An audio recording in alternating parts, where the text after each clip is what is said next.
یا رب یسر ولا تعسر وتمم بالخیر وبک نستعین۔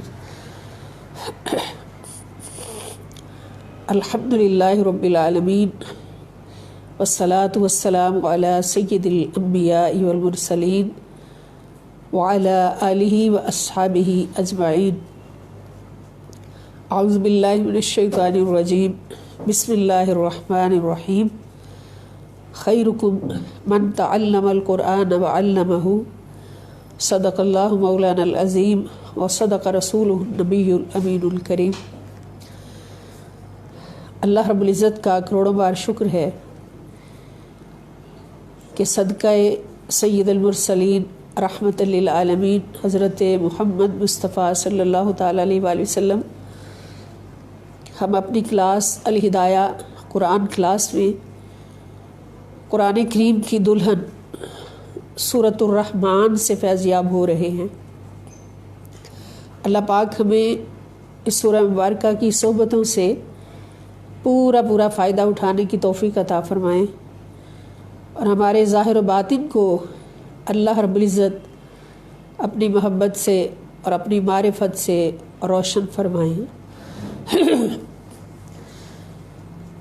اللہ رب العزت کی صفت الرحمن جس کے ساتھ اس سورہ مبارکہ کا آغاز ہو رہا ہے، یہ وہ صفت ہے کہ جس کی بیس پر خالق کائنات نے، خالق انس و جان نے، خالق ارض و سماوات نے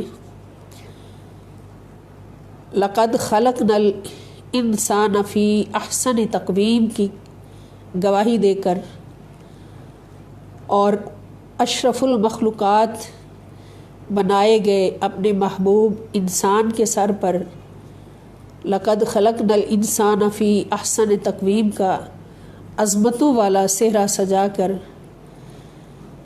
اس انسان کو جسم اور روح کا مرکب بنا کر اس کو اس احسن تقویم کے مقام پر قائم رہنے کے لیے اللہ پاک نے تمام اسباب بھی عطا فرمائے۔ اس کو تنہا نہیں چھوڑا بلکہ روحانی ترقی کے لیے، روحانی نشو و نما کے لیے، روحانی ارتقائی منازل کو طے کرتے کرتے احسن تقویم کے مقام پر پہنچنے اور اس پر قائم رہنے کے لیے اللہ پاک نے اسباب مہیا فرمائے اور الرحمن علم القرآن خلق الانسان علمہ البیان فرما کر اس کی گواہی دی، اس کا بیان فرمایا۔ اور اسی طرح جسمانی صحت کے لیے، جسمانی صحیح نشو و نما کے لیے اور جسمانی طور پر پاک صاف اور مطہر رہتے ہوئے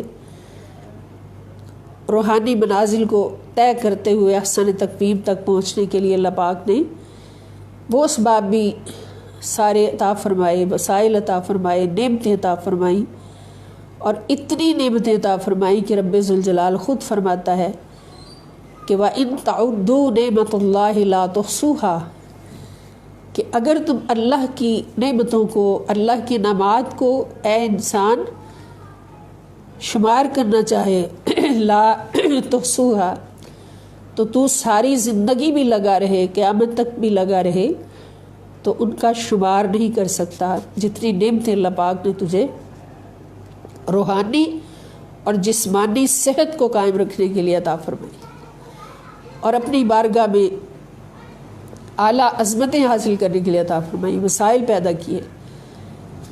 تو ان سب کا ذکر اللہ پاک نے سورۃ الرحمن میں فرمایا اور فرما دیا کہ انسان تیرے ساتھ میرا رشتہ سب سے پہلا الرحمن والا ہے، اور اس الرحمن کے رشتے کے تحت میں نے تیرے لیے کیا کیا کچھ کیا ہے۔ تو یہ ساری سورہ مبارکہ ان ساری نعمتوں کو ہمارے سامنے کھول کھول کے بیان فرما رہی ہے، اور اس سورہ مبارکہ میں ہمیں یہ بھی پتہ چلتا ہے کہ اللہ پاک نے جس طرح انسانوں کو ایک اسپیشل مخلوق اشرف المخلوقات بنا کر پیدا کیا، اسی طرح جنوں کو بھی انسانوں کی طرح عظمتیں عطا فرما کے پیدا کیا۔ آخری نبی صلی اللہ تعالی وسلم کی امت جس طرح انسان ہے اس طرح جن بھی ہیں۔ قرآن پر عمل کرنا جس طرح انسانوں پر مسلمانوں پر فرض ہے اس طرح جنوں پر بھی فرض ہے، اور جنوں میں بھی اسی طرح علماء اور مبلغین ہوتے ہیں جس طرح انسانوں میں ہوتے ہیں۔ اس لیے اللہ پاک نے ہم دیکھتے ہیں کہ سورہ مبارکہ میں دونوں گروہوں کو مخاطب فرمایا ہے۔ جب اپنی نعمتوں کا ذکر فرمایا تو بار بار یہ فرمایا کہ فَبِأَيِّ آلَاءِ رَبِّكُمَا تُكَذِّبَانِ، کیا جنوں انس تم اپنے رب کی کون کون سی نعمتوں کو جھٹلاؤ گے۔ اگر ہم اپنے جسم کو ہی دیکھیں جس طرح اللہ پاک نے ہمیں پیدا کیا ہے، سر کے بالوں سے لے کے پاؤں کے ناخن تک، تو ہمارے جسم کے اندر ہی ایک پوری کائنات نظر آ رہی ہے، اور ایک بہت بڑا نظام نظر آ رہا ہے، ایسا نظام کہ جس کو بڑے بڑے بھی اب تک سمجھ نہیں سکے۔ لاکھوں کروڑوں اس راستے پر انسان کے نظام کو سمجھنے کے لیے میدان میں آئے ہیں، مگر پوری طرح آج تک کوئی بھی نہیں سمجھ سکا کہ اللہ پاک ایک قطرہ آب سے، ایک ماں کے رحم مادر میں اتنا بڑا نظام، ایک قطرہ آب سے خون کا لوتھڑا بنتا ہے، پھر وہ گوشت کا لوتھڑا بنتا ہے، پھر اس میں ہڈیاں پیدا ہوتی ہیں، پھر اس میں اتنا باریک نظام کیسے بن جاتا ہے۔ اور یہ اللہ رب العزت کا سارا کارنامہ ہے جو الرحمن ہے۔ اگر انسان اپنی تخلیق کو دیکھے، اپنے اندر کے نظام کو دیکھے تو الرحمن کی سمجھ آتی ہے کہ انسان کے لیے اللہ پاک نے کیا کیا کچھ کیا، اور پھر اس سارے نظام کو درست رکھنے کے لیے اللہ پاک نے ہمیں سارے وسائل عطا فرمائے۔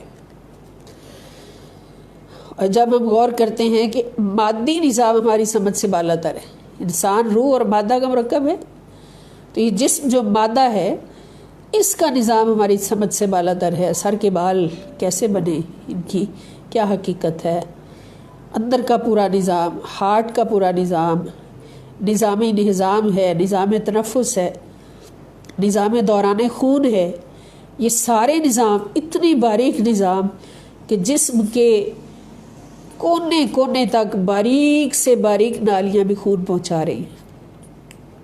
بال سے زیادہ باریک نالیاں جو ہیں وہ جسم کے پورے نظام تک خون پہنچا رہی ہیں۔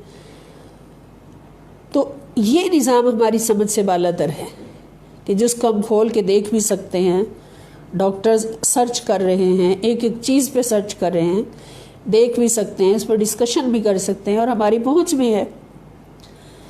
یہ نظام ہماری سمجھ سے بالا تر ہے، تو پھر روحانی نظام کا عالم کیا ہوگا؟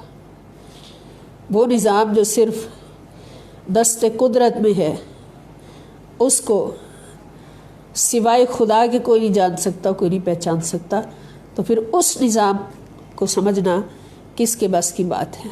اور جو سمجھ جاتے ہیں ان کو پھر اللہ پاک وہاں بھی بڑے بڑے مرتبے عطا فرماتا ہے۔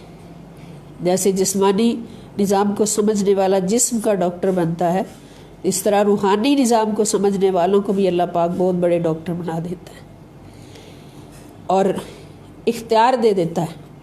جو اس روحانی نظام کو سمجھنے کی کوشش کرتے ہیں اور اللہ پاک کی بارگاہ میں سر جھکاتے ہیں، اور یہ سب کچھ کرنے کا مقصد صرف اللہ کی رضا ہوتا ہے، اللہ کی معرفت ہوتا ہے، تو پھر اللہ پاک ان کو اپنی طاقت عطا فرماتے ہیں۔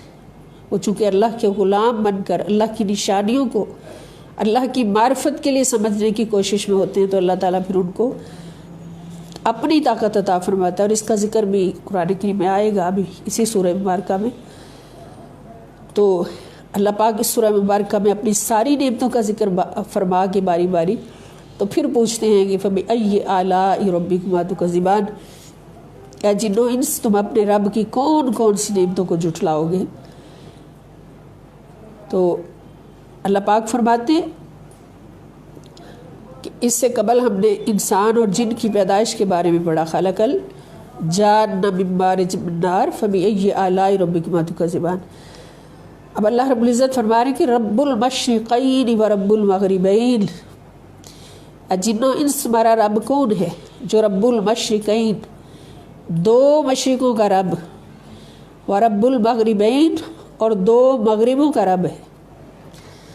اب یہاں سوال پیدا ہوتا ہے کہ مشرق اور مغرب ہمیں تو ایک نظر آتے ہیں، سورج جدھر سے نکلتا ہے طلوع ہوتا ہے وہ مشرق ہے، اور جدھر غروب ہوتا ہے وہ مغرب ہے، تو یہ 2 مشرق اور 2 مغرب کا مطلب کیا ہے؟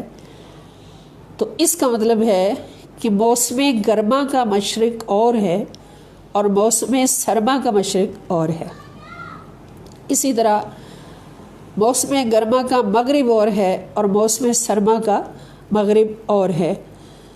اور یہ سارا کچھ ہم نظام کائنات میں دیکھ رہے ہیں۔ اگر مشرق و مغرب مختلف نہ ہوں تو پھر موسم کبھی نہ بدلے، ایک ہی موسم رہے۔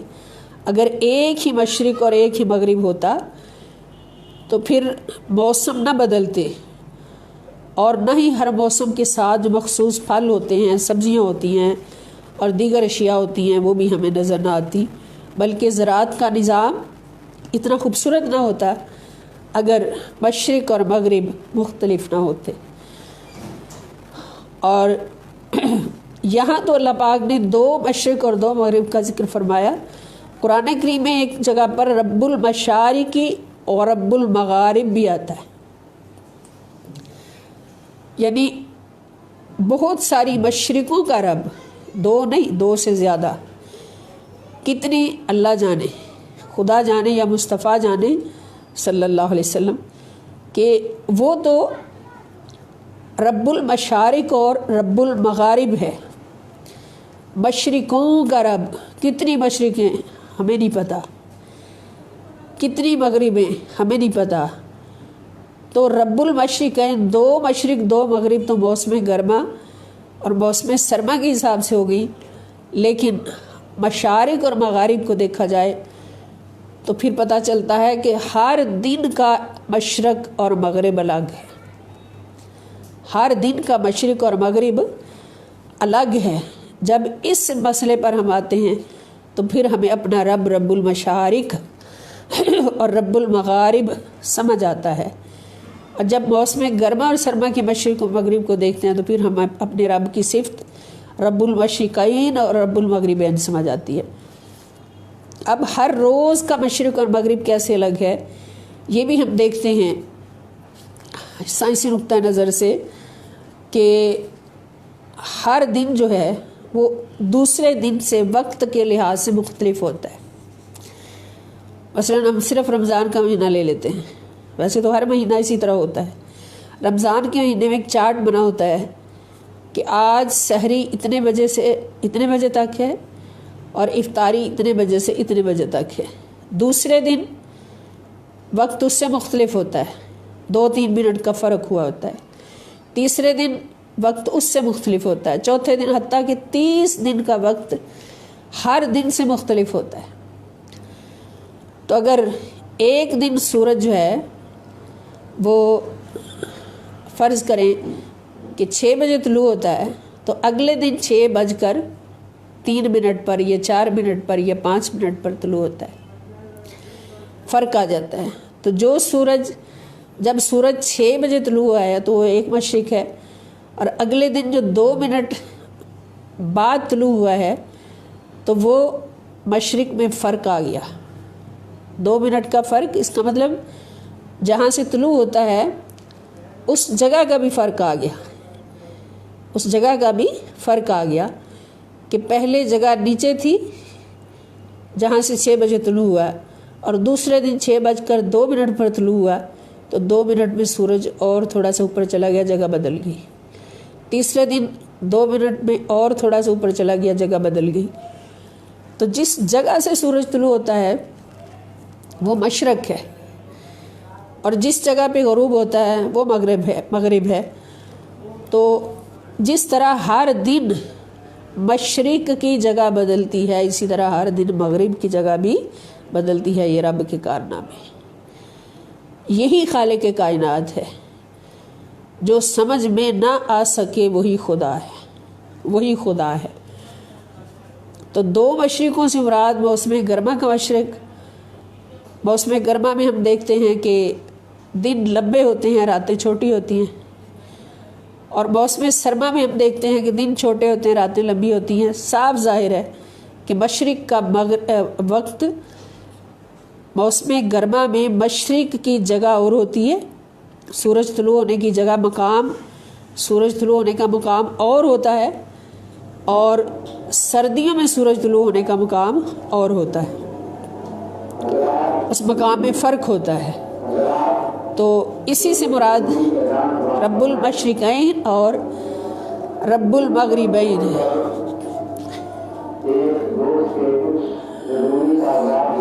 فَبِأَيِّ آلَاءِ رَبِّكُمَا تُكَذِّبَانِ،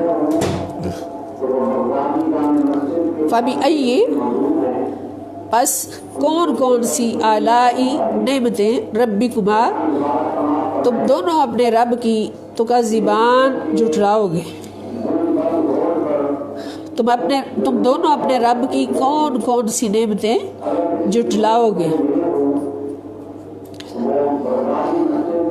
اب یہ بھی اللہ رب العزت کا کتنا بڑا کرم ہے، کتنی بڑی رحمت ہے کہ مشرق اور مغرب کا بدل بدل کر آنا، ہر دن نیا مشرق اور نیا مغرب، اس کی بیس پر پھر موسم بدلتے ہیں، سال اور مہینے بنتے ہیں، اور اس کی بیس پر پھر موسموں کے بدلنے کے ساتھ ساتھ ہمارے پھلوں کے، سبزیوں کے اجناس بھی بدلتے ہیں، ٹیسٹ بھی بدلتے ہیں۔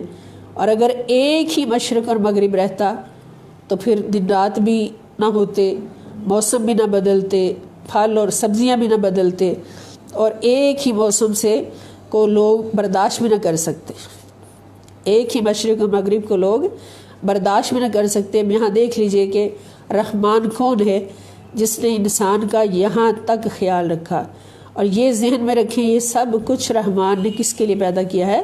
انسان کے لیے۔ بس اتنا سمجھ لیجئے کہ رب تعالیٰ کا فرمان ہے کہ انسان یہ سارا کچھ تیرے لیے اور تو فقط میرے لیے۔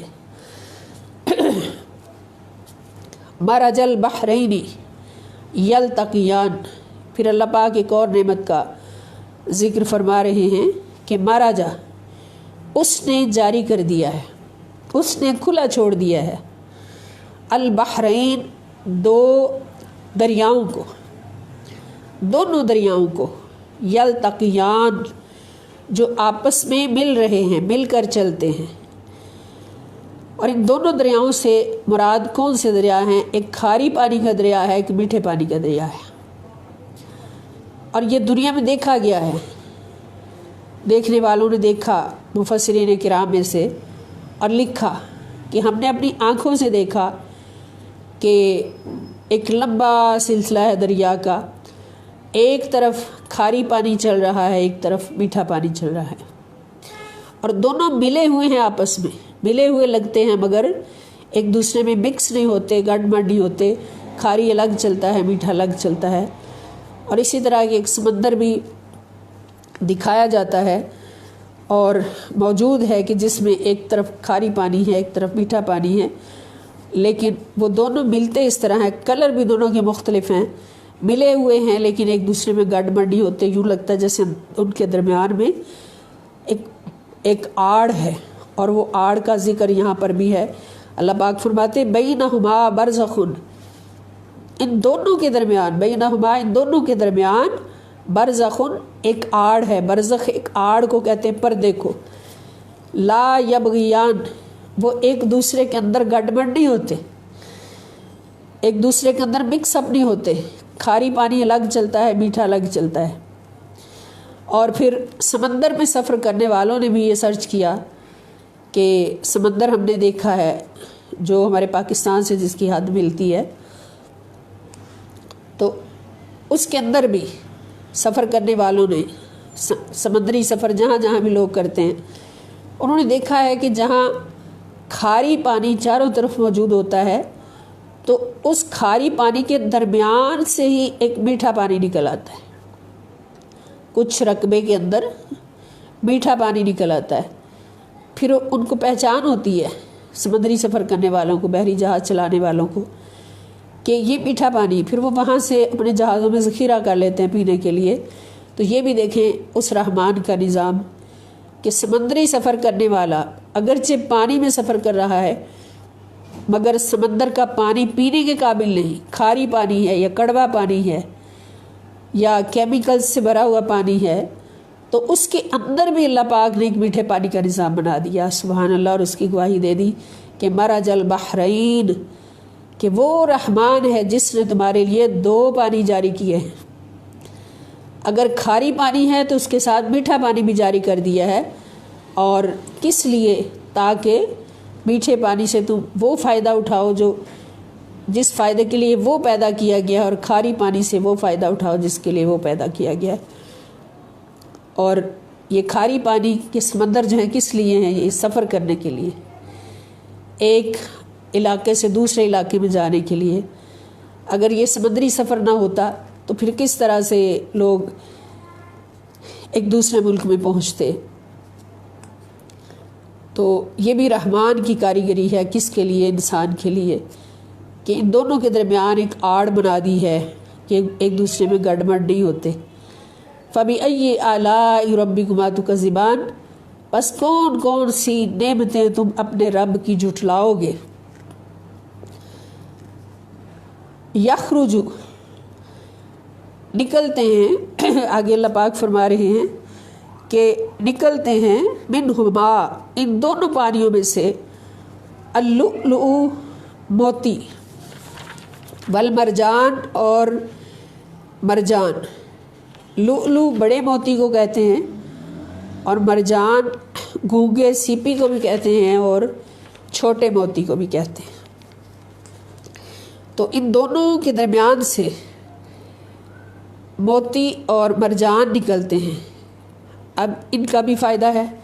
موتی اور مرجان کس کے لیے اللہ پاک نے پیدا فرمائے؟ یہ بھی انسان کے لیے، کہ ان کو زیورات کے طور پر بھی استعمال کیا جاتا ہے، اور بڑی مہنگی چیز ہے، یہ قیمتی چیز ہے، اللہ کا بہت بڑا فضل ہے۔ اور پھر ان کو بہت ساری بیماریوں کے علاج کے لیے بھی استعمال کیا جاتا ہے۔ فَبِأَيِّ آلَاءِ رَبِّكُمَا تُكَذِّبَانِ، تو اے جن و انس، تم اپنے رب کی کون کون سی نعمتوں کو جھٹلاؤ گے۔ وَلَهُ الْجَوَارِ الْمُنشَآتُ فِي الْبَحْرِ كَالْأَعْلَامِ،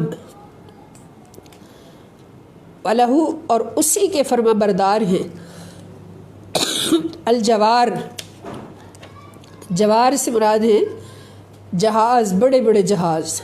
کبھی سمندر پہ جائیں، کراچی بندرگاہ پہ، تو بہت دور پانی کے اندر بڑے بڑے جہاز پہاڑوں کی طرح کھڑے نظر آتے ہیں۔ اور یہ اللہ تعالیٰ کی کاریگری ہے کہ ہم اگر پانی کے اندر ایک سوئی بھی پھینکے چھوٹی سی، تو وہ بھی پانی کے نیچے تہ تک چلی جاتی ہے، اندر ڈوب جاتی ہے، مگر اللہ رب العزت نے لاکھوں ٹن وزنی جہاز جو ہیں وہ پانی کے اوپر کھڑے کیے ہوئے ہیں۔ یہ اس کی کاریگری ہے۔ وَلَهُ، اور اسی کی فرما برداری میں، الجوار، بڑے بڑے جہاز ہیں، المنشآت، جن کے بادبان بلند کیے ہوئے، بلند و بالا جہاز، فی البحری، سمندر کے اندر، کل آلام، پہاڑوں کی طرح نظر آتے ہیں۔ آلام پہاڑ، بحر کے معنی سمندر، یعنی بڑے بڑے جہاز جو سمندر میں بڑے بڑے پہاڑوں کی طرح کھڑے نظر آتے ہیں، جن کے بادبان بلند کیے ہوتے ہیں۔ یہ بھی کس کے لیے؟ یہ بھی انسان تیرے لیے۔ اب اگر یہ جہاز بھی نہ ہوتے، جب ہوائی جہاز نہیں تھے، تو پھر انہی بحری جہازوں کے ذریعے سے اور بڑی بڑی کشتیوں کے ذریعے سے ایک علاقے سے دوسرے علاقے تک پہنچنا مشکل تھا، ممکن تھا، اس لیے کہ بہت سارے ممالک ایسے ہیں، بہت سارے خطے ایسے ہیں کہ جہاں پر سمندر ہے درمیان میں۔ جیسے ہم نے سعودی عرب جانا ہو تو درمیان میں سمندر آتا ہے، اس سمندر کو پار کرتے ہیں تو پھر ہم جدہ ایئرپورٹ پر اترتے ہیں جا کے۔ تو جدہ اور کراچی کے درمیان یعنی پاکستان کی سرحد اور سعودیہ کی سرحد کے درمیان سمندر ہے، اگر بحری جہاز نہ ہوتے تو پھر ان سمندروں میں سفر کر کے پاکستانیوں کے لیے حج کرنے کے لیے جانا ناممکن ہوتا ہے۔ تو یہ بھی اللہ رب العزت کی بہت بڑی رحمت ہے، نعمت ہے کہ اللہ پاک نے سمندر بھی بنائے اور سمندروں کے اندر تیرتے ہوئے بڑے بڑے جہاز، بلند و بالا پہاڑوں کی طرح کھڑے جہاز نظر آتے ہیں، وہ بھی سفر کرنے کے لیے بنائے۔ اور یہ سب کچھ کس کے لیے؟ یہ انسان کے لیے۔ فَبِأَيِّ آلَاءِ رَبِّكُمَا تُكَذِّبَانِ، پھر تم اپنے رب کی کون کون سی نعمت کو جھٹلاؤ گے۔ اور پھر اگر دیکھا جائے کہ ان جہازوں کو بنانے کے لیے جن دماغوں کو اللہ پاک نے منتخب فرمایا، وہ دماغ بھی اللہ پاک کے بنائے ہوئے۔ اللہ تعالیٰ نے ایسے انسان پیدا کیے، ایسے دماغ پیدا کیے کہ جنہوں نے سفر کرنے کو بھی آسان بنایا۔ اب بحری جہاز لے لیں تو وہ بھی حیرت کا ایک سمندر ہے، اس کی سمجھ، اس کو سمجھنا، اس کی سمجھ تک پہنچنا۔ ہوائی جہاز لے لیں، کتنا بھاری بھرکم جہاز، لاکھوں ٹن وزنی جہاز جو ہے وہ اس طرح سے اڑ جاتا ہے فضا میں، اور ہزاروں فٹ کی بلندی پر، ہزاروں میل کی بلندی پر جا کے وہ سفر کرتا ہے فضا میں۔ تو یہ سارا کچھ کرنے والا کون ہے اور اس کی طاقت دینے والا کون ہے ایسی چیزیں بنانے کے لیے؟ وہ رحمان ہے، وہ رحمان ہے۔ تو رحمان کی نعمتیں دیکھ لیں ہمارے لیے کہ انسانوں کو پیدا کیا تو اس کے سفر کے لیے یہ بھی خیال رکھا کہ اس انسان کو اگر ایک جگہ سے دوسری جگہ سفر کرنا پڑے تو پھر اس میں بھی آسانی ہو۔ تو ہم پہلے سفر کو دیکھیں اور آج کے سفر کو دیکھیں تو پھر کتنا فرق نظر آتا ہے کہ اس کی گواہی بھی اگلی ہی آیت میں آ رہی ہے۔ اللہ پاک فرماتے فَبِأَيِّ آلَاءِ رَبِّكُمَا تُكَذِّبَانِ، بس تم اپنے رب کی کون کون سی نعمتوں کو جھٹلاؤ گے۔ کل من علیہا فان، اللہ پاک فرماتے ہیں کہ اگر ہم دیکھیں کہ 100 سال پہلے سفر کیسے ہوتا تھا، اب سفر کیسے ہوتا ہے، اور یہ 100 سال جو گزرے ہیں اس میں ہر روز ایک نئی چیز آئی ہے، ہر روز ہر سال ایک نئی چیز آئی ہے اس نظام زندگی میں۔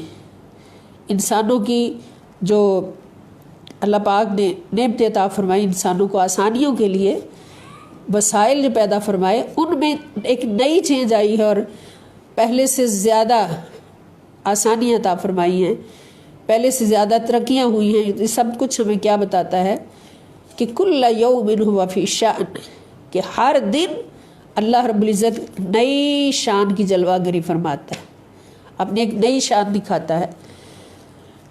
تو یہی اللہ کی ہر روز ایک نئی شان ہوتی ہے کہ وہ انسان کے ذریعے اللہ تعالیٰ ہر روز ایک نیا کام دکھاتا ہے، اور جو انسان کرتا ہے وہ بھی اللہ کے حکم سے ہی ہوتا ہے۔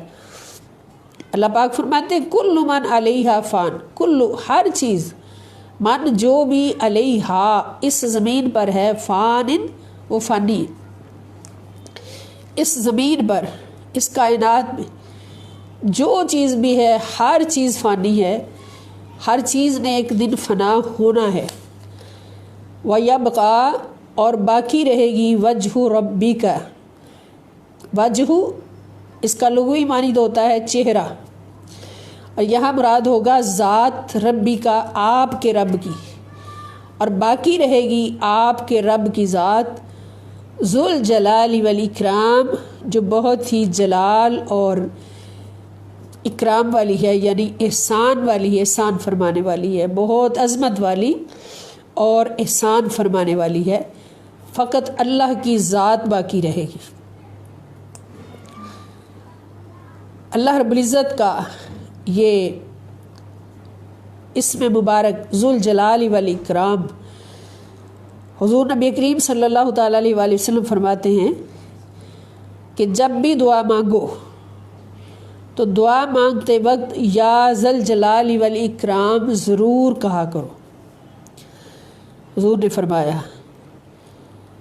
کہ التو بیا ذل جلال والاکرام، کہ اپنی دعا کے ساتھ مخصوص کر لو یا ذل جلال والاکرام کہنا، تو اس سے اللہ پاک کو بہت خوشی ہوتی ہے اور اللہ تعالیٰ دعا قبول فرماتے ہیں۔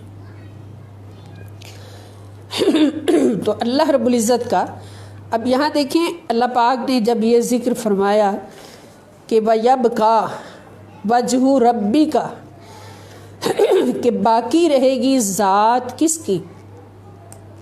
اللہ پاک نے یہ نہیں فرمایا کہ وَيَبْقَى وَجْهُ اللَّهِ، اللہ کی ذات باقی رہے گی، یہ بھی فرما سکتے تھے، اور رب کے ساتھ کوئی اور نسبت بھی لا سکتے تھے، رب العالمین بھی فرما سکتے تھے، لیکن یہاں اللہ پاک نے کیا فرمایا؟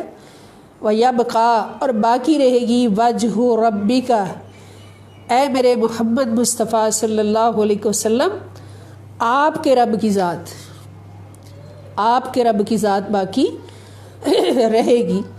اب آپ کا رب کہنا، اس کے اندر محبت کا ایک سمندر ہے۔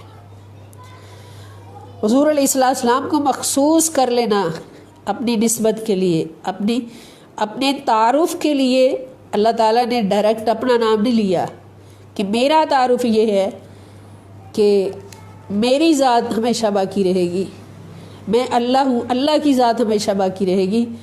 فرمایا کہ میرے مصطفیٰ صلی اللہ علیہ وسلم کتنی محبت سے حضور علیہ السلام کو تکا ہوگا اس گھڑی، اور کس محبت کے مقام پر حضور علیہ السلام کو رکھا ہوگا اس گھڑی، محبوبیت کے مقام پر رکھا ہوگا، جب فرمایا ہوگا کہ میرے سونیاں تیرے رب کی ذات باقی رہے گی، جو بہت جلال والا اور بہت احسان والا ہے، بہت عظمت والا اور بہت احسان والا ہے۔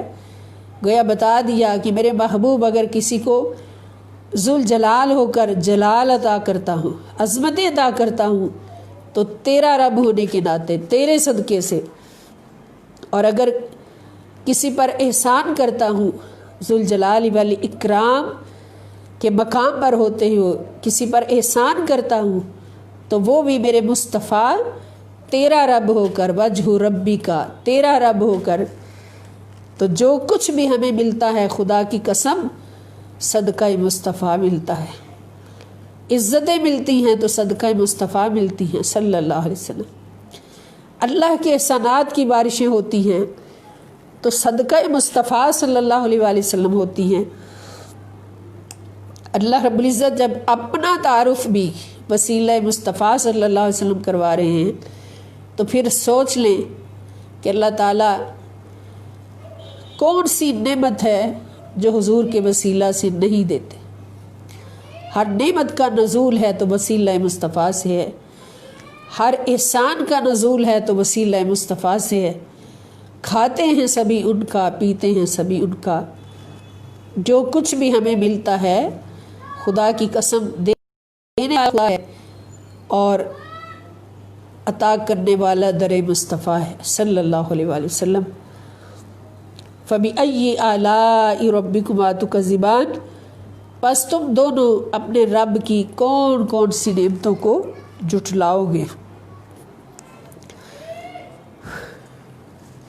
يَسْأَلُهُ مَنْ فِي السَّمَاوَاتِ وَالْأَرْضِ، رب کون ہے؟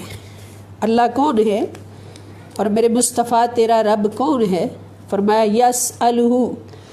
یسألو، سوال کرتے ہیں، ہو اسی سے، من جو بھی فی السماواتی آسمانوں میں ہیں، والارضی اور زمین میں ہیں، آسمانوں میں زمین میں جو کوئی بھی ہے، ہر مخلوق کس سے مانگتی ہے؟ اللہ سے مانگتی ہے۔ کوئی بیمار ہے تو شفا خدا سے مانگتا ہے، کوئی بھوکا ہے تو روزی اللہ سے مانگتا ہے، کوئی بے اولاد ہے تو اولاد اللہ سے مانگتا ہے۔ صرف انسان ہی نہیں، ہر چیز خدا سے مانگتی ہے، خدا سے سوال کرتی ہے، اور جو سوال کرتا چلا جاتا ہے اللہ رب العزت اس کی جھولیاں بھرتا چلا جاتا ہے۔ اور کل یوم ہوا فی شأن، کل یوم ہر دن ہوا وہ فی شأن، ایک نئی شان سے ظہور فرماتا ہے۔ اللہ رب العزت ہر روز ایک نئی شان سے اپنی جلوہ گری فرماتا ہے۔ تو نئی شان کس طرح کہ اللہ رب العزت ہر دن ایک نیا دن طلوع فرماتا ہے، ہر رات ایک نئی رات طلوع فرماتا ہے، اور پھر ہر روز دنیا کا نقشہ پہلے سے، کائنات کا نقشہ پہلے سے مختلف ہوتا ہے اور پہلے سے بہتر ہوتا ہے۔ تو اللہ پاک ہر روز ایک نئی شان سے طلوع فرماتا ہے۔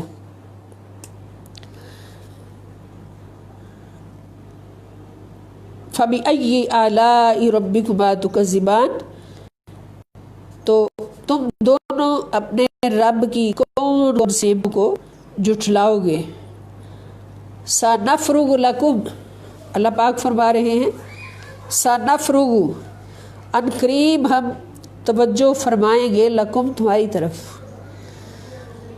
ایھا الثقلان، اے دونوں گروہوں، جن و انس دونوں گروہوں، ان قریب ہم تمہاری طرف توجہ فرمائیں گے۔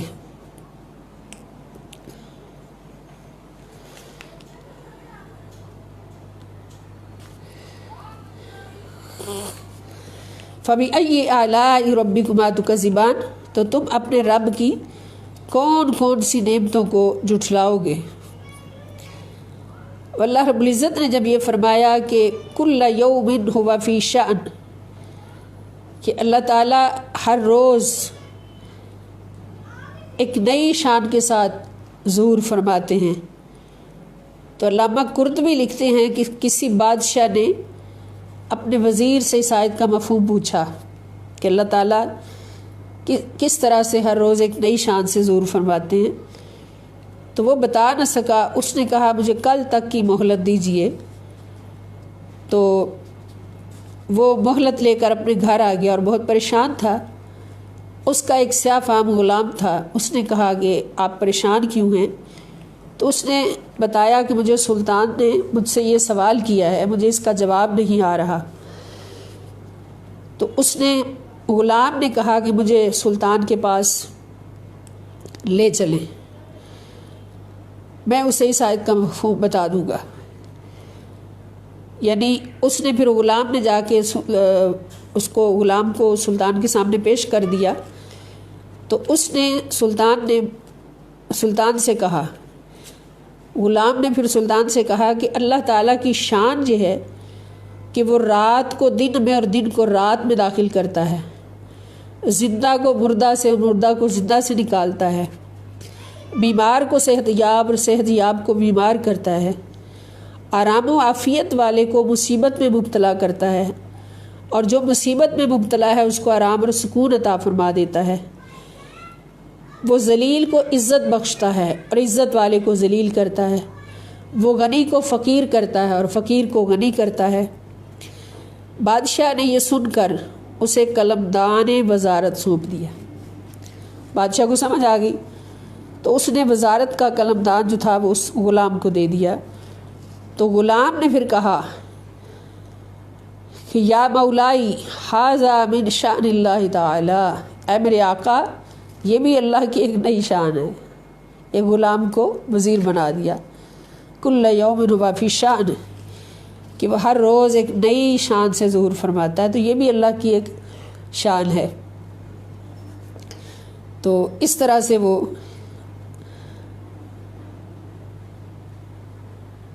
ہر روز ایک نئی شان سے ظہور فرماتا ہے۔ تو اللہ پاک فرماتے ہیں کیا جن و انس دونوں گروہوں ہم تمہاری طرف عنقریب توجہ دیں گے۔ سنفرغ، فرغ یفرغ ہوتا ہے کہ فارغ ہو کر پھر دوسرے کی طرف توجہ دینا۔ تو اس کا مطلب یہ نہیں کہ اللہ پاک اب بہت مصروف ہیں اور اللہ تعالیٰ اس مصروفیت کی وجہ سے اس طرف توجہ نہیں دے سکتے، یہ اللہ کی شان نہیں۔ اللہ پاک مصروف بھی ہیں اور مصروفیت میں ہر طرف اللہ کی توجہ بھی ہے۔ اس کا مطلب یہ ہے کہ جن و انس اب خدا نے تمہیں ایک مہلت دی ہے، زندگی گزارنے کے لیے ایک اختیار دیا ہے۔ اب اس اختیار میں تم جو چاہو کر سکو، جو چاہو تم کرتے ہو، اور پھر جب تمہارا اختیار ختم ہو جائے گا اور اس دنیا سے اس دنیا کی طرف، جو حساب کی دنیا ہے، اس طرف تمہارا رجوع ہو جائے گا، اس طرف جانا ہو جائے گا اور اس طرف پہنچ جاؤ گے، تو پھر ہم تم سے پوچھیں گے کہ بتاؤ خدا کون تھا۔ آج تمہیں مہلت ملی ہے، چاہو تو خدا کو راضی کر لو اور چاہو تو اس وقت کو ضائع کر لو، چاہو تو اس وقت کو بہت مہنگا کر لو، اور پھر ہم تمہیں پوچھیں گے کہ بتاؤ جو تمہیں اختیار ملا تھا اس اختیار کے تحت تم نے کیا کیا۔ تو یہ اس وقت کی بات ہے کہ جب وہ حساب کا دن آئے گا تو ہم تمہارا حساب لیں گے اور پھر پوچھیں گے کہ بتاؤ خدا بڑا ہے یا تم بڑے ہو۔ اس کے بعد اللہ پاک فرماتے ہیں فَبِأَيِّ آلَاءِ رَبِّكُمَا تُكَذِّبَانِ، اے دونوں گروہ جن و انس، تم اپنے رب کی کون کون سی نعمتوں کو جھٹلاؤ گے۔ یا معشر الجن والانس ان استطعتم ان تنفذوا من اقطار السماوات والارض فانفذوا لا تنفذون الا بسلطان۔ اب اس آیت مبارکہ میں اللہ پاک فرماتے ہیں کہ یا معشر الجن، اے گروہ جن، والانس اور گروہ انس، یعنی جنوں انسان کے گروہ، ان اگر استطاعتم، تم میں طاقت ہے، ان تنفذوا کہ تم نکل جاؤ، نکل بھاگو، من اقطار السماوات والارض، آسمانوں اور زمین کے کناروں سے، اس کی سرحدوں سے، سرحدوں سے آسمان اور زمین کی، فانفذوا تو نکل کر بھاگ جاؤ، لا تنفذون نہیں تم نکل سکتے، لا تنفذون نہیں تم نکل سکتے، الا بسلطان بغیر اللہ کی طاقت کے۔ بسلطان اس کا معنی مفسرین کرام فرماتے ہیں، اس کا مطلب بسلطانی یعنی میری طاقت کے بغیر، اللہ پاک فرماتے ہیں میری طاقت کے بغیر تم آسمانوں اور زمین کی سرحدوں کو پار نہیں کر سکتے۔ اب اس میں ہم غور کریں کہ پہلے جب اللہ پاک نے ان کو ایک چیلنج کیا ہے، دونوں گروہوں کو، جن اور انسان کو، تو پہلے جن کا ذکر آیا پھر انسان کا۔ اس کا مطلب کیا کہ جن ایک طاقتور سرکش مخلوق کا نام ہے جو اپنے آپ کو بہت طاقتور سمجھتے ہیں، تو اللہ پاک نے پہلے ان کو پکڑا کہ جنوں بے شک تمہارے پاس کتنی بھی طاقت ہے، مگر یاد رکھو گے یہ ساری طاقت اللہ رب العزت کی عطا کی ہوئی ہے، اور اس طاقت کی بنیاد پر تم کبھی بھی اللہ کی حدوں کو پار نہیں کر سکتے کہ جب حساب کا دن ہوگا، محشر کا دن ہوگا، اور آسمانوں اور زمینوں کے فرشتوں کو چاروں طرف حصار کر دیا جائے گا ان کا، اور وہ چاروں طرف سے گھیرے ہوئے ہوں گے، تو اس وقت اللہ پاک کے حکم کے بغیر، اللہ کی طاقت کے بغیر کوئی بھی ان حدوں کو پار نہیں کر سکے گا۔ تم کتنا بھی زور لگا لو تو ان حدوں کو تم پار نہیں کر سکو گے۔ جب فرشتہ تمہاری جان نکالنے آئے گا تو تم اس کو روک نہیں سکو گے، اور جب اس جہان میں پہنچ جاؤ گے جہاں حساب کا جہان ہوگا تو وہاں پر بھی فرشتوں کے گھیرے سے تم نکل نہیں سکو گے الا بسلطان۔ ایک بات اللہ پاک نے فرما دی کہ ان حدوں سے بھی، جو حدیں اللہ پاک نے مقرر کی ہوئی ہیں زمین و آسمان کی، ان کو بھی پار کرنے کے لیے اپنی طاقت نہیں، تم اپنی طاقت سے ان حدوں کو پار نہیں کر سکتے۔ ہاں جس کو خدائی طاقت مل جائے، اب دیکھیں اللہ تعالیٰ کی گواہی ہے، خدائی طاقت جس کو مل جائے، جس بندے کو بندہ ہو کر اللہ کی طاقت مل جائے، خدائی طاقت مل جائے، تو وہ پھر ان حدوں کو بھی پار کر سکتے ہیں۔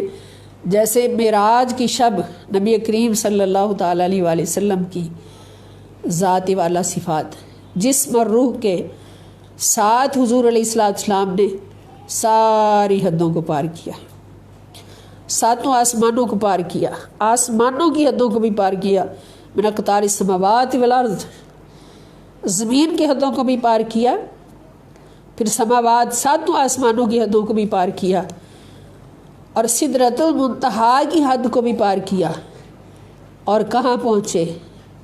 ثم دنا فتدلی فکان قاب قوسین او ادنی، کہ یہ طاقت کون سی طاقت ہے؟ اس کو خدائی طاقت کہتے ہیں۔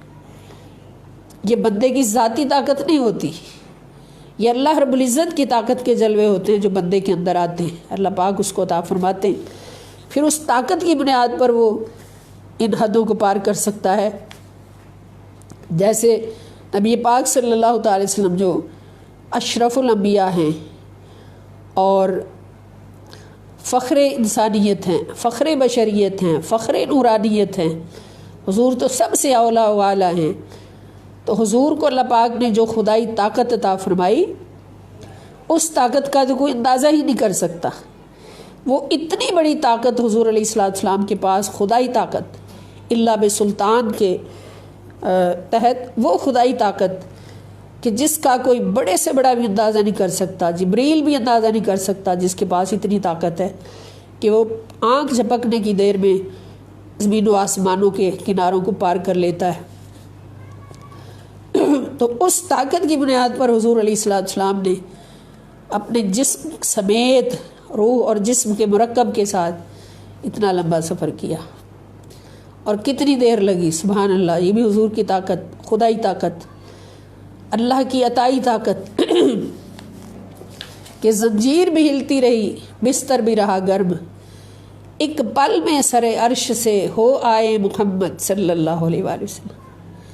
یہ بھی تو اس رحمان کی عطا ہے، اس رحمان کی عطا ہے۔ کس کے لیے؟ انسان کے لیے۔ اس رحمان نے بتا دیا کہ رحمان وہ ہے جس نے اس مقام کا انسان پیدا کیا ہے،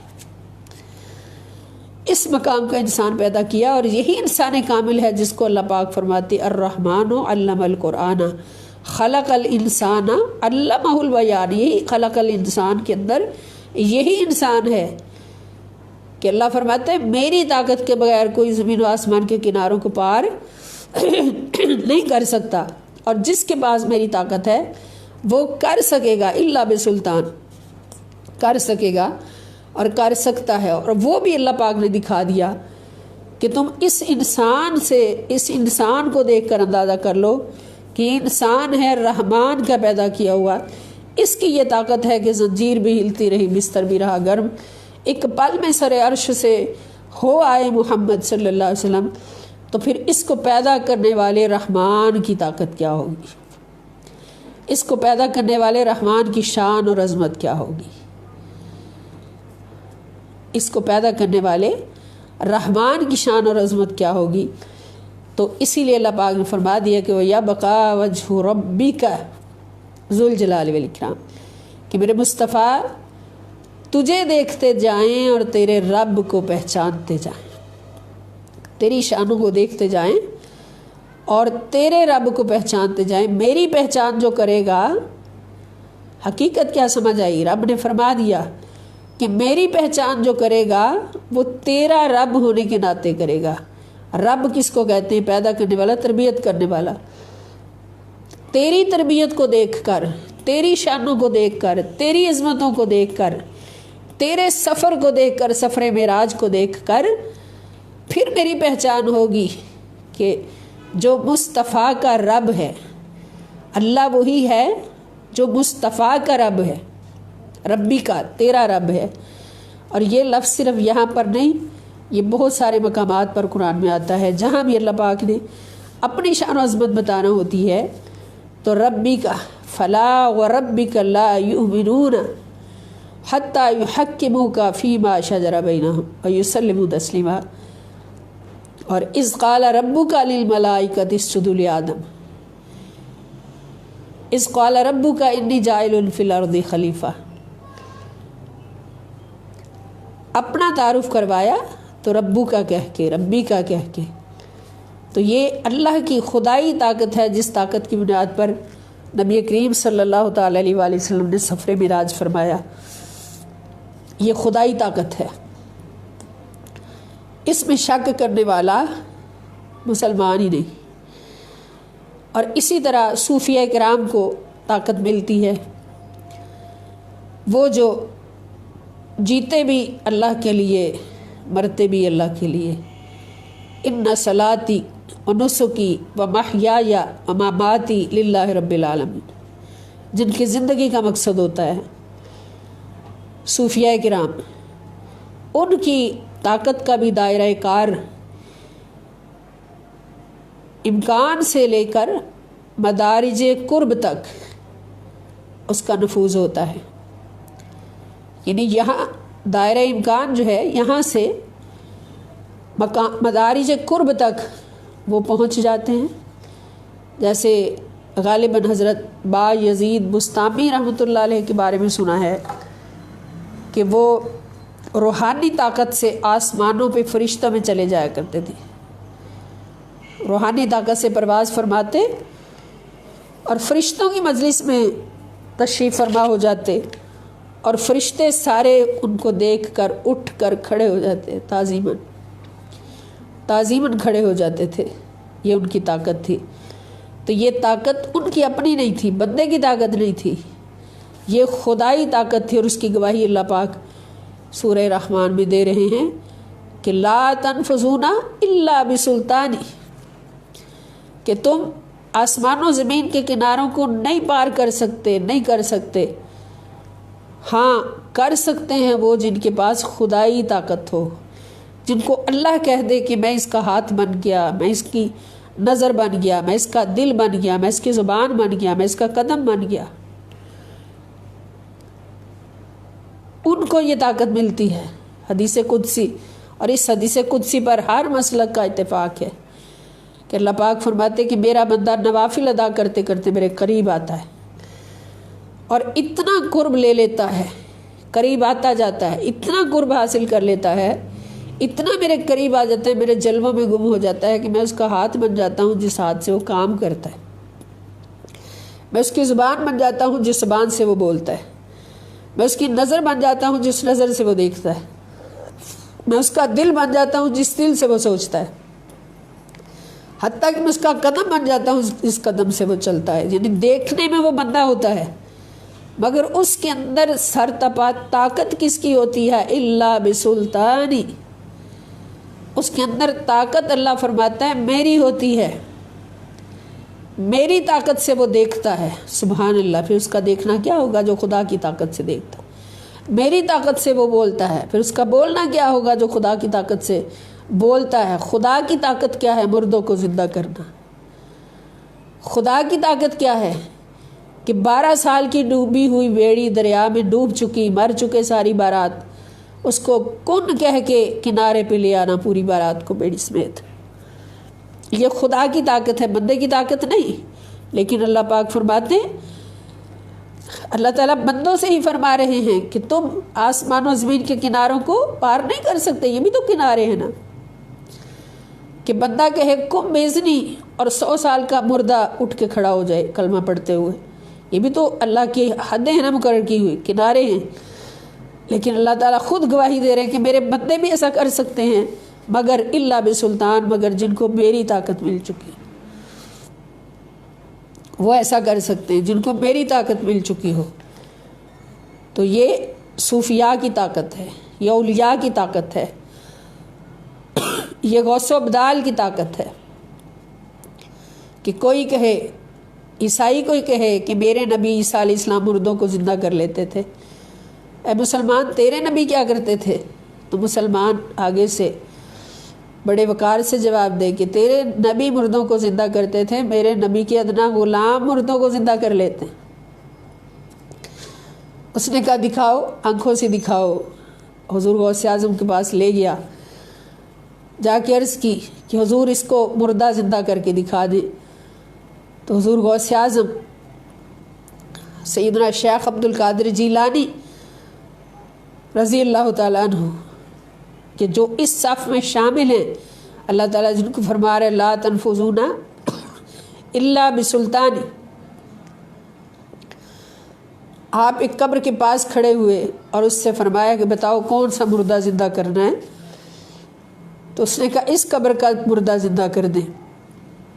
آپ نے اس خدائی طاقت سے، وہ بندے کے اندر سے خدا بولتا ہے، خدائی طاقت بولتی ہے، قبر کی طرف اشارہ فرمایا کہ قم باذنی، اے قبر والے میرے حکم سے اٹھ کے کھڑا ہو جا۔ اب حکم بندے کا نہیں تھا، حکم خدا کا تھا، مگر زبان کس کی تھی؟ بندے کی۔ وہ زبان خدا کی طاقت بن چکی تھی، اس لیے اب آپ پوچھیں گے کہ خدا کی طاقت کیسے بنی؟ اس زبان کا حکم سن کے 100 سال کا مردہ کیسے کلمہ پڑھتے ہوئے اٹھ کے کھڑا ہو گیا؟ اس لیے کہ اس زبان نے زندگی بھر جھوٹ نہیں بولا تھا، اس زبان نے زندگی بھر کسی کی غیبت نہیں کی تھی، اس زبان نے کبھی امانت میں خیانت نہیں کی تھی، اس زبان نے سوائے خدا کی رضا کے پوری زندگی کچھ نہیں بولا تھا۔ ماں کے پیٹ سے لے کے وہ زبان قرآن کی حافظ تھی، اور جب دنیا میں تشریف لائی تو وہ زبان قرآن کی عامل بن گئی، اور جب قرآن پر عمل کرتے کرتے کرتے کرتے خدا کے قریب ہوئی تو اللہ نے فرمایا یہ میری زبان ہے۔ غوث اعظم کی زبان خدا کی زبان ہے۔ فرمایا قم باذنی، میرے حکم سے اٹھ کر کھڑا ہو جا، تو 100 سال کا مردہ زندہ ہو کے کھڑا ہو گیا۔ یہ شان کس کی ہے؟ یہ میرے مصطفیٰ صلی اللہ تعالی وسلم کے غلاموں کی ہے، جنہوں نے غلامی کا بھرم رکھا، جنہوں نے غلام بن کر دکھایا، جنہوں نے وفاداری کر کے دکھائی، جنہوں نے مصطفیٰ کے در پہ بیٹھ کر اس در کی حفاظت کر کے دکھائی، اس ذات کی حفاظت کر کے دکھائی، اور اس کردار کی حفاظت کر کے دکھائی جو کردار کربلا کے حسین نے دیا ہمیں، اس کی حفاظت کر کے دکھائی۔ تو اللہ پاک فرماتے ہیں جو کردار حسین کا محافظ ہو گیا وہ الا بسلطانی کی صف میں شامل ہو گیا۔ فبأي آلاء ربكما تكذبان، تو تم اپنے رب کی کون کون سی نعمتوں کو جھٹلاؤ گے؟ یرسل علیکما، یرسل ڈالے جائیں گے، بھیجے جائیں گے، علیکما تم دونوں پر۔ اگر تم میں سے کوئی آسمان اور زمین کے کناروں کو پار کرنے کی کوشش کرے گا، جس کے پاس خدائی طاقت نہیں ہوگی، جو نافرمان ہوگا، جو باغی ہوگا، سرکش ہوگا، تو ان پر بھیجے جائیں گے شواظ من نار، آگ کے شعلے، شواظ شعلے من نار آگ کے، ونحاس اور دھواں، ان پر دھواں بھیجا جائے گا، فلا تنتصران، پھر تمہاری کوئی مدد نہیں کی جائے گی۔ یعنی اگر کوئی پار کرنا چاہے گا یا اس سے مراد کہ وہ اللہ کی حدوں کو توڑنا چاہے گا تو پھر اللہ کی طرف سے یہ سزا اس پر پڑے گی کہ اس پر آگ کے شعلے اور دھواں اتارا جائے گا اور پھر تمہاری مدد نہیں کی جائے گی۔ فَبِأَيِّ آلَاءِ رَبِّكُمَا تُكَذِّبَانِ، پس تم اپنے رب کی کون کون سی نعمتوں کو جھٹلاؤ گے؟ فَإِذَا انشَقَّتِ السَّمَاءُ، فَإِذَا پس جب انشقت پھٹ جائے گا، السماء آسمان، فَكَانَتْ اور وہ ہو جائے گا، وردتاً سرخ، قدہان جیسے سرخ چمڑا رنگا ہوتا ہے، سرخ رنگے ہوئے چمڑے کی طرح ہو جائے گا۔ فَبِأَيِّ آلَاءِ رَبِّكُمَا تُكَذِّبَانِ، پس تم دونوں اپنے رب کی کون کون سی نعمتوں کو جھٹلاؤ گے؟ اب یہ بھی اللہ رب العزت کا کرم ہے کہ بدکاروں کو، باغیوں کو، گناہ گاروں کو وقت پر اللہ تعالیٰ تنبیہ فرما رہے ہیں، آگاہ فرما رہے ہیں کہ اگر اپنی سرکشیوں پر قائم رہے، بدکاریوں پر قائم رہے اور بغاوتوں پر قائم رہے، گناہوں پر قائم رہے اور خدا سمجھ کر چلتے رہے کہ تمہیں کچھ نہیں ہونا، اسی طرح ہمیشہ رہنا ہے، تو ایک دن ایسا آئے گا تمہاری پکڑ ہوگی، سنفرغ لکم ایھا الثقلان، پھر ہم تمہاری پکڑ کریں گے، تمہیں دیکھیں گے، اور پکڑ کس طرح سے ہوگی، ہمارے پاس کوئی طاقت نہیں ہوگی، اگر ادھر ادھر ہلنے کی کوشش کرو گے تو پھر آگ کے شعلے اور دھواں تمہیں گھیرے گا اور پھر تم کچھ بھی نہیں کر سکو گے۔ تو یہ بھی اس کا کرم ہے کہ وہ ابھی بتا رہا ہے سب کچھ تاکہ سنیں اور توبہ کر لیں۔ فَيَوْمَئِذٍ، تو اللہ تعالیٰ فرماتے ہیں فَيَوْمَئِذٍ، پس اس دن لا یسألُ، سوال نہیں کیا جائے گا، پوچھا نہیں جائے گا، عن ذنبہ، اس کے گناہ کے بارے میں، عن کے معنی کے بارے میں، ذنب ہوتا ہے گناہ، ہی کے معنی اس کے، یعنی کسی انسان کے، کسی بھی انسان اور جن کے گناہ کے بارے میں نہیں پوچھا جائے گا، انسن کسی دوسرے انسان سے، ولا جان، اور نہ کسی جن سے، کسی اور انسان اور جن سے نہیں پوچھا جائے گا، بلکہ ہر کسی نے اپنا حساب خود دینا ہوگا، جس نے جو کیا ہوگا اسی نے اس کا حساب دینا ہوگا۔ اب یہاں پر یہ سوال ذہن میں آ سکتا ہے کہ اگر اولاد کوئی گناہ کرے، خدا نخواستہ کو نافرمانی کرے رب تعالیٰ کی یا کسی قسم کی بھی، تو اس کے بارے میں والدین سے سوال نہیں ہوگا، اسی سے ہوگا جس نے گناہ کیا۔ تو اگر تو اولاد والدین کی کسٹڈی میں ہے اور والدین کا فرض ہے اولاد کی صحیح تربیت کرنا، تو پھر اولاد جو کچھ کر رہی ہے وہ والدین بھی کر رہے ہیں، جو اولاد کا گناہ ہے وہ والدین کا بھی گناہ ہے۔ تو اس صورت میں والدین سے بھی ان کے فرض کے بارے میں پوچھا جائے گا۔ اس کا مطلب یہ نہیں کہ اگر اولاد نے گناہ کیا تو والدین کو چھوڑ دیا جائے گا اور اولاد سے پوچھا جائے گا، والدین سے جتنی ان کی ڈیوٹی تھی، ان کی ذمہ داری سے ان سے پوچھا جائے گا کہ تمہیں اللہ پاک نے دیا تھا، یہ نعمت عطا فرمائی تھی، رحمت عطا فرمائی تھی، تو تم نے اپنی ڈیوٹی ادا کیوں نہیں کی، ان کو دین کیوں نہیں سکھایا، ان کو نمازی کیوں نہیں بنایا، ان کو قرآن کا قاری کیوں نہیں بنایا، یہ سب پوچھا جائے گا۔ اور اولاد سے بھی پوچھا جائے گا کہ انہوں نے یہ گناہ کیوں کیے۔ اور اگر والدین اپنی پوری ڈیوٹی ادا کر رہے ہیں، اپنا فرض پورا انجام دے رہے ہیں اولاد کی صحیح تربیت کے لیے، اعلیٰ تربیت کے لیے، اور اس کے بعد پھر اولاد کچھ کرتی ہے تو پھر اس کا حساب اولاد سے ہی ہوگا کیونکہ والدین نے اپنا فرض پورا کیا۔ تو پھر اس صورت میں والدین کا گناہ نہیں ہوگا، والدین کا گناہ اس وقت ہوگا جب وہ اپنا فرض ادا کرنے سے کوتاہی کریں گے۔ تو اس دن کسی بھی انسان سے اور جن سے، کسی دوسرے انسان اور جن کے بارے میں نہیں پوچھا جائے گا، بلکہ اس کا اپنا ہی حساب ہوگا اور خود ہی اسے جواب دینا ہوگا۔ اور فَبِأَيِّ آلَاءِ رَبِّكُمَا تُكَذِّبَانِ، بس تم اپنے رب کی کون کون سی نعمتوں کو جھٹلاؤ گے۔ آگے اللہ پاک فرماتے ہیں کہ یہ نہ سمجھیں کہ ان سے سوال اس لیے ہوگا، جن سے ہوگا، کہ اللہ تعالیٰ کو ان کی خبر نہیں ہوگی، اللہ کو سب کی خبر ہے، اللہ تعالیٰ کو سب کی خبر ہے۔ سوال اس لیے ہوگا تاکہ سب کے سامنے واضح ہو جائے کہ ان پر ظلم نہیں ہو رہا، بلکہ ان کا حساب پورا ہو رہا ہے، جو کچھ انہوں نے دنیا میں کیا تھا اسی کا سارا حساب ان کو عطا ہو رہا ہے۔ اللہ پاک فرماتے ہیں یعرف المجرمون، پہچانے جائیں گے مجرم، پہچانے جائیں گے مجرم، بسیماہم، اپنی پیشانیوں سے، یعنی فرشتے جو ہیں وہ دور سے دیکھ کر ہی مجرم کو پہچان لیں گے، نعوذ باللہ، ان کے چہرے گناہوں کی سیاہی سے سیاہ ہو چکے ہوں گے، ان کی آنکھیں خوف سے نیلی ہو چکی ہوں گی، آنکھیں خوف سے نیلی ہوگی۔ قرآن کریم میں اور مقامات پر بھی اس کی گواہی موجود ہے۔ تو یہ نیلی آنکھیں جو ہیں خوف زدہ ہو کر، یہ جہنمیوں کی پہچان ہے۔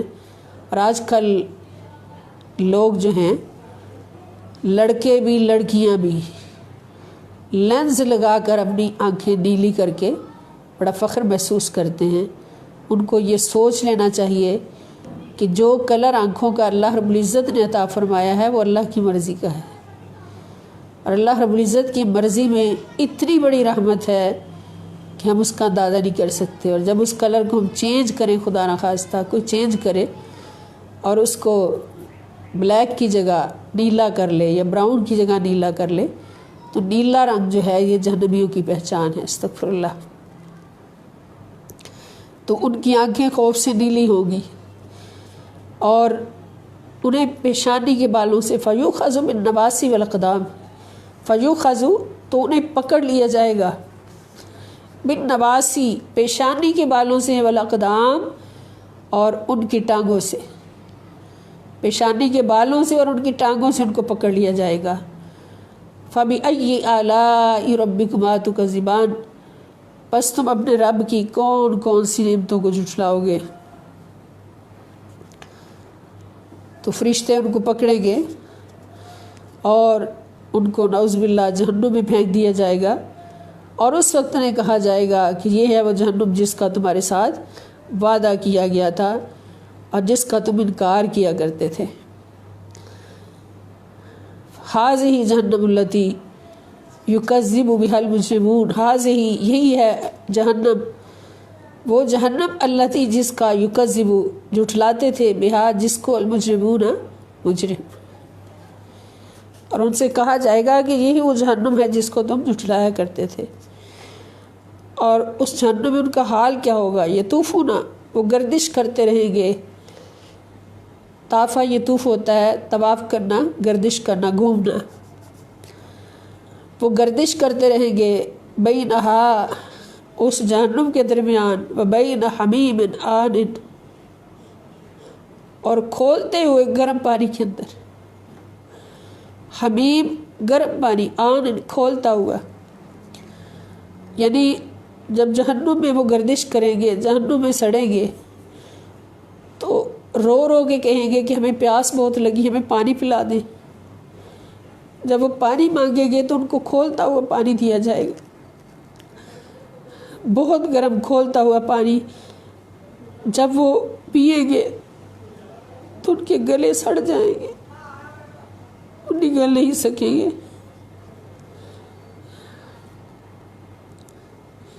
فَبِأَيِّ آلَاءِ رَبِّكُمَا تُكَذِّبَانِ، بس تم اپنے رب کی کن کن نعمتوں کو جھٹلاؤ گے۔